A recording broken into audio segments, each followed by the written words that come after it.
Yo mga G, what's up? Good day. Samahan nyo ako ngayon, drive ako. Habang nag-drive ako, para di sayang oras, give ako ng value sa inyo, okay? So, let's go. Samahan nyo ako, drive ako. May ano ako ngayon, may business meeting ako ngayon. So, habang driving ako, give tayo ng value. Let's go. So, topic natin ngayon mga G, bilang lalaki, sobrang hirap talaga maging lalaki. Real talk ah. Pag wala kang pera, wala kang bilang sa mundong to. Lalaitin ka, pagtatawanan ka. Pag mahina ka naman, pag payatot ka naman, bubulihin ka. Titake advantage ka. Babata-batain ka. So, pag wala kang pera tapos mahina ka, wala. Kumbaga, yung trato ng mundo sa'yo, walang kwenta. Naranasan ko yun. Ako, galing ako sa hirap. Galing ako sa... Share ko lang ha, di ako mag-isinungaling. Dalawang buhay naranasan ko nung bata ako. Naranasan ko maging mayaman, naranasan ko maging mahirap. Dahil yun, sa tatay ko. Kasi yung tatay ko, ano siya eh, hindi siya on point sa sarili niya. May mga bisyo siya, sugal, alak, drugs. Tapos yung tatay ko, nagsusugal nga siya, di ba? Nagsusugal siya. Minsan mananalo siya, 1,000,000. Tapos biglang maghihirap kami. Kasi pag susugal talaga, lulong ka na dyan eh. Yun yung pag yung sugal source of income mo, tapos ka. Tapos ka talaga. So ako, di ako magsisinungaling dito na galing na talaga ako sa hirap, galing ako sa slums. Hindi. Kasi yung tatay ko, malupit yung tatay ko. Doon ako nagmana. Malupit yung tatay ko, doon ako nagmana. Pero yung tatay ko, ginamit niya sa mali. Doon niya ginamit. Tatay ko, ayun nga, sa sugal, magaling magsugal, matalino siya, nananalo-nalo siya. Pero bobo rin eh, kasi nagsugal siya in the first place eh, ba't ka magsusugal? Kumbaga sa sugal, ako nga sa sugal, ganito yung ano ko eh. 2,000 lang, manalo-matalo, out na ako. Kung lumagpas ng 2,000, kung nag 3,000, out na ako. Ganun na mindset ko. Tapos dapat yung 2,000 ko, ano na yun, wala akong kwentang pera. Yung tipong kahit mawala yung pera ko na yun, okay lang. Anyway, back to the point. Nasaan na ba ako? Galing ako sa hirap. As I said, naranasan ko maging mayaman. Nagkaroon kami ng kotse. Dati meron kaming Toyota Big Body. 2002 ako pinanganak eh. So medyo maganda yun, nung panahon yun, Big Body na Toyota. Pero naranasan ko din nung yung tatay ko, yung nalulung na talaga, naghiwalay na magulang ko. Kasi yung tatay ko lulung na eh. Doon naranasan ko maging mahirap. Napunta ako sa Cavite, sa City Homes. Squatter area yun, City Homes. Slums talaga. Doon yung mga droga, doon yung mga violence type shit. Teka lang ha, puta traffic dito sa Palapala. Ngayon magdi-decide ako kung Palapala ba ako dito sa dinadaanan ko mga gym. Dito lang ako, shortcut ako. Shortcut si Soprano C. Anyway mga G, naranasan ko sa sobrang hirap namin. Dati kasi galing ako sa yaman, di ba? So parang na-culture shock ako na parang dati gusto ko pang kumain ng madami. Sabihin ng lolo ko, yo tama na, hati-hati tayo dyan. Kasi sa pamilya, 10 kami. Yung mga anak niya, yung mga apo niya. Tama na, kaya sobrang payat ko talaga dati, literal, payatot. Sa mga nakakilala sa akin, alam nila yun. Tinan mo ngayon, nagkakatawa na ako medyo. Pero dati talaga payatot, ganyan talaga ako. You know what I'm saying? Sumortot ako, traffic eh. Matagal-tagal tong anong to, video to, samahan nyo ako, bear with me. Ayoko lang talagang masayang yung ano ko, masayang yung driving ko na to. Kasi 20 minutes drive din to eh. Anyway mga G, yun, mahirap maging lalaki pag wala kang pera, pag mahina ka, tatapak-tapakan ka ng mundong to mga G. You know, wala, tapos ka. Tapos ka. Dati rin payatot ako, binubuli ako. Payatot ako, longer ako, parang K-pop. Binabata-bata ako ng mga bata sa tiyo. Tapos, pero yun yung harsh reality, huwag kang magalit dun. Kumbaga tanggapin mo na yung mundo sa ating mga lalaki mahirap. As in, mahirap. Tanggapin mo yun para magpalakas, para magsipag. Gamitin mo yun as fuel. huwag kang mag-shy away from that reality. Kasi hindi naman magbabago yun kahit ano mangyari. Kahit ano mangyari, ganun pa rin naman Kahit ano mangyari, yung mundo, cruel sa mga hihirap, pati sa mga mahihina. So, huwag kang mag-shy away dun. Tanggapin mo, okay, ngayon papayaman ako, papalakas ako. Actually ngayon, hanggang ngayon naranasan ko yun sa pera na side. Kasi di pa naman ako ganun kayaman Meron akong mga hindi nagagawa dahil wala akong perang malaki. Wala pa akong ganung freedom. For example, may family member kami nagkasakit. Kailangan ng 1 milyon. Wala pa akong ganung freedom masyado. Pero yung mga kaibigan ko, may ganung freedom na. So alam ko, pupunta na ako dun kasi kaibigan ko sila Tuturuan kami. Pero anyway, ayun lang. Kahit sa position ko ngayon na medyo may pera na ako, may pera na talaga ako, masabi ko, hindi pa rin ako ganun ka-financially free. Kailangan pa ng more.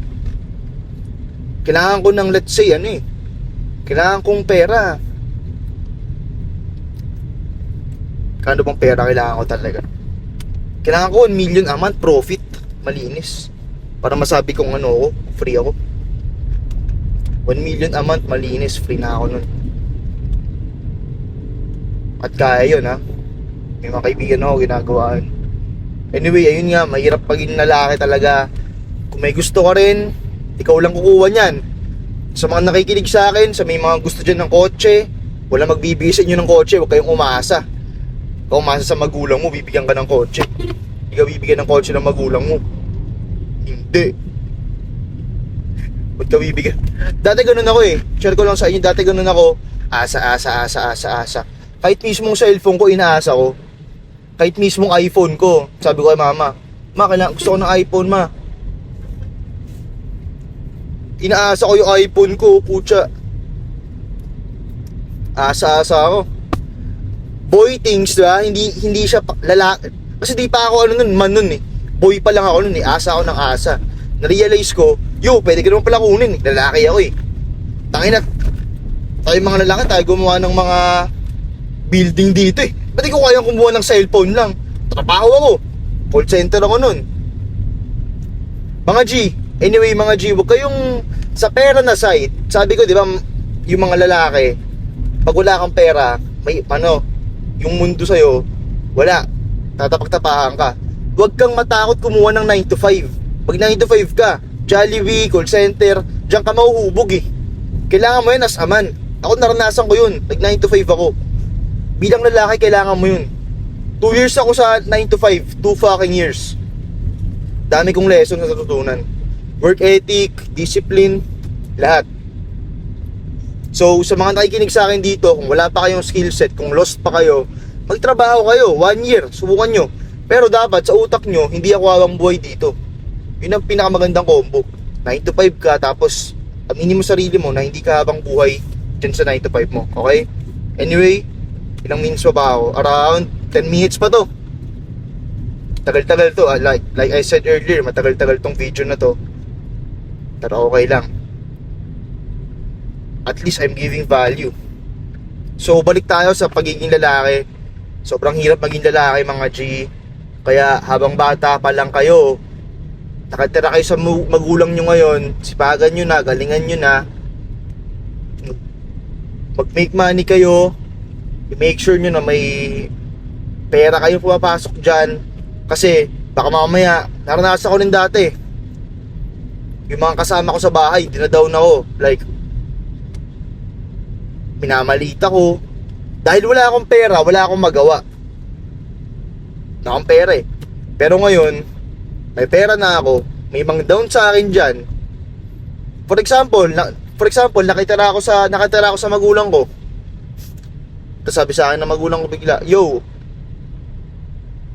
ano bang ginagawa mo sa buhay mo? Wala kang kwentang tao." Alis na ako dun, bounce ako, may pera ako Ganun ka powerful yung pera, may freedom ka. Gets? So, ando lang sa ating mga lalaki reminder, galingan nyo palagi, mahirap maging lalaki talaga. Magkukwento na lang ako, kwento na lang ako ngayon. Sa mga gustong sa mga gustong mag-leave na sa video na to, pwede naman. Sa mga gusto makinig, magkakwento ako. Kwento ko lang, bilang lalaki din, dapat marunong kang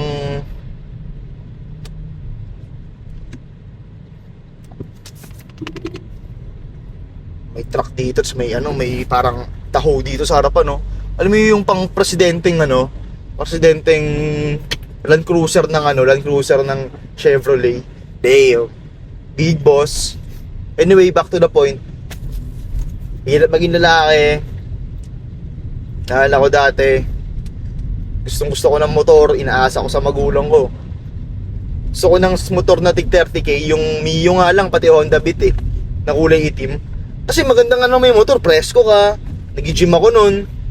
Hindi na ako papawisan, mabilis. Sabi sa akin ng magulang ko ata, mukha sa akin yan, parang ganun. Mukha sa akin yan.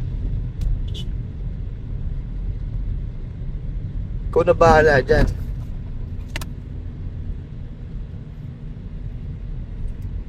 Magbo-voice note ako. Yo, SM Palapala tayo magkita kasi sobrang traffic dyan eh.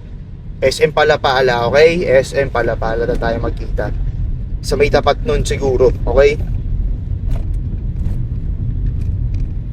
Hindi na ako babalik sa Idesha kasi sobrang traffic ng Pahon. Kaya sa tapat ng SM Palapala tayo magkikita. Nandito ako sa may ngayon, sa may Salitran.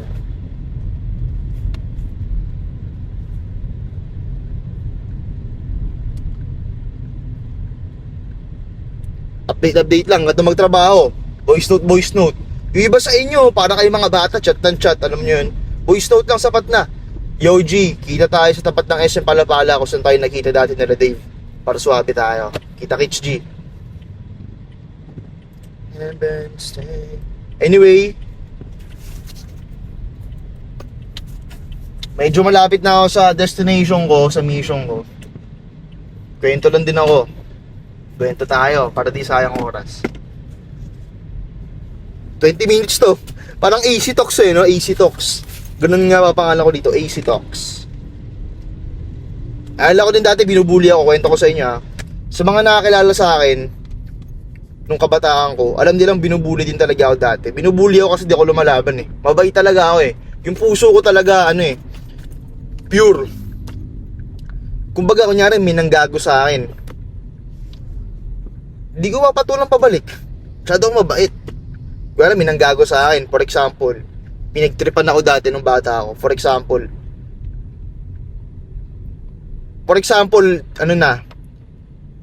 tinatrash talk ako. Di ako lalaban sa trash talkan, kumbaga natawa lang ako. So napapansin nila na parang di ako yung lumalaban na bata. Kaya ako yung lagi na pagtitripan. Di ako lumalaban eh. Ngayon, yung lumalaki na ako, natutunan ko. Nung grade 6 ako, natutunan ko.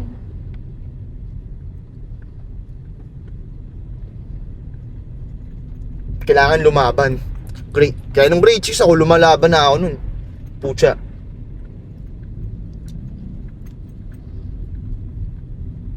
Lumalaban ako nun nung grade 6 ako. Naalala ko dati, may nambuli sa akin nung grade 6 ako, sinuntok sa mukha. Simula nung parang, tanginan nyo, lumalaban na ako ngayon. Iba na ako ngayon. Hindi nyo na ako pwedeng bata-batain. Hindi na ako yung acing hindi lumalaban. Ako na yung lumalaban. Simula nun, lagi na akong lumalaban kahit sa school. Simula nun, di na ako maatras. Kahit natatakot ako. Nakatakot eh, bata ako eh. Mahina ako, di naman ako marunong makipagsuntukan. Pero nung lumaban talaga ako,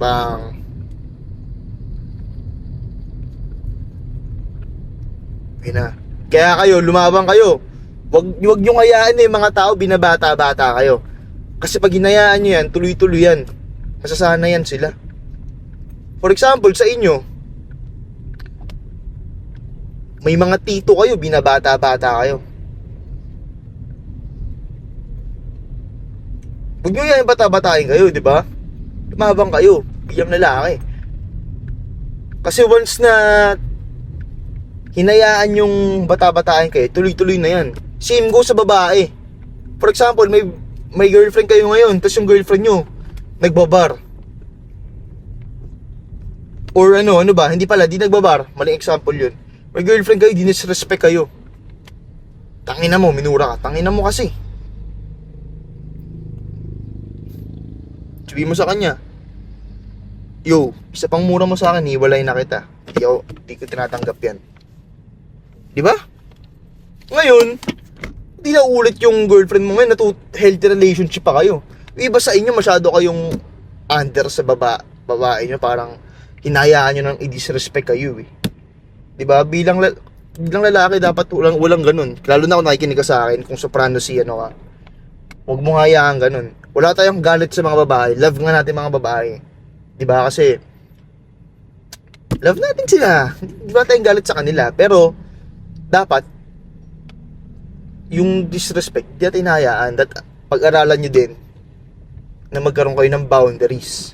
Tsaka dapat, maintindihan nyo, ba't ba kayo pinumura? Baka, isipin nyo, baka yung babaeng yun, ano din, yung background niya, fucked up din, di ba? So,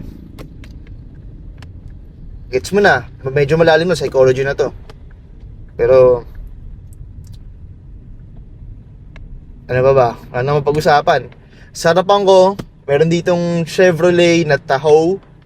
Di ko alam, first time ko na makita na ito. Para siyang Land Cruiser na pang mayaman din talaga siya. Pang big boss. Pang big boss siya, oh. Sino may-ari na ito ang tanong? Paldo ang may-ari na ito, dog. Paldo, dog. Mayaman. Yun ang sure ako, mayaman may-ari niyan. Sa Pilipinas may pera talaga. Daming pera sa Pilipinas. Abundance mindset. Yung praso ko, home workout lang ako ngayon, kaya medyo ano ako ngayon, chubby yung katawan ko. Pero may muscle pa din, may muscle mass. Pag nakita mo ako, parang masabi mo, yun, nag-gym dati to, pero ngayon hindi na masyadong focus. Okay lang, parang Tristan Tate lang na katawan. Diba?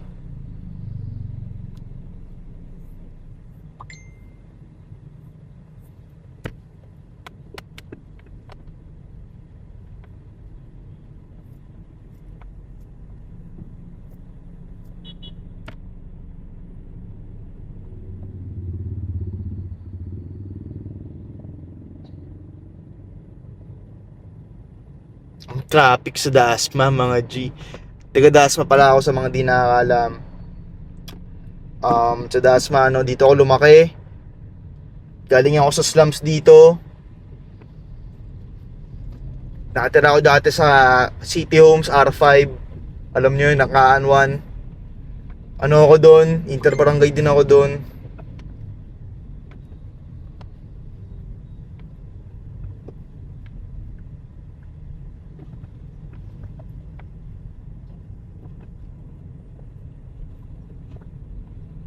Kaya pala may truck eh. Dito sa Dasma, sinisira mga di naman dapat sirain, di ba? What the city, bro? What the city, bro? Dog, what the city, bro? May enforcer pa dito, mga kokotokan pa ako. Nukotong mo sa akin, naka-seatbelt ako. Entertainment lang tayo. Hindi ko alam kung malulobot na or what eh. Sana naman hindi ako malobot. 10 minutes pa ako para makapunta dun sa destination ko. Anyway, end ko na tong video na to. Okay, abangan nyo next 8 AC Talks. AC Talks to, mga mabaang video to. Mabaang video tong ganito. Okay, let's go. ROI tayo. Use your time wisely. Ako nag-drive ako, nag-give ako ng value, mag-post ako YouTube video. Kayo din dapat, ganun yung mindset nyo, okay? Let's go, bye-bye. Wait lang, kumakita.